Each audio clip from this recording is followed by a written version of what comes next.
News in this hour, an announcement by the president to try and ease the pain at the pump. The U.S. will be releasing up to 180 million barrels of oil from the nation's emergency supply. But some critics worry if this will actually help and whether the president's move will leave the U.S. vulnerable in the future, as the reserve stockpile would drop to its lowest level since 1984.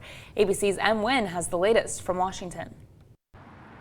This morning, as gas prices near a record high, growing anticipation for President Biden's largest ever release of oil from the nation's strategic petroleum reserve, 1 million barrels a day for the next 6 months. The bottom line is, if we want lower gas prices, we need to have more oil supply right now. The president saying he understands the pain at the pump, with the national average of $4.23 a gallon up $1.36 in the last year, 62 cents in the last month. I got to restructure my whole life just around the fuel. Just so costly. The gas is crazy. You're looking at $600 to fill up that truck. And if you got 4 or 5 trucks, can you imagine what it costs?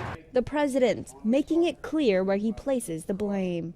Putin's war is imposing a cost on America and our allies and democracies around the world.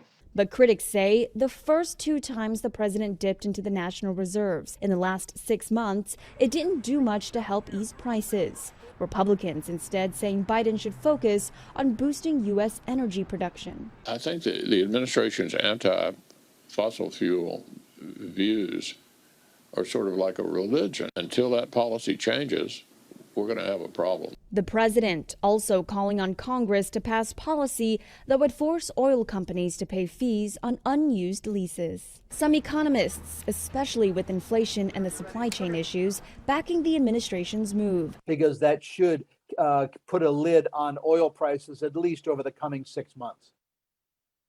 President Biden believes Americans could save 10 to 35 cents per gallon in the weeks to come, potentially dropping the national average to below $4 a gallon. Em Nguyen, ABC News, Washington.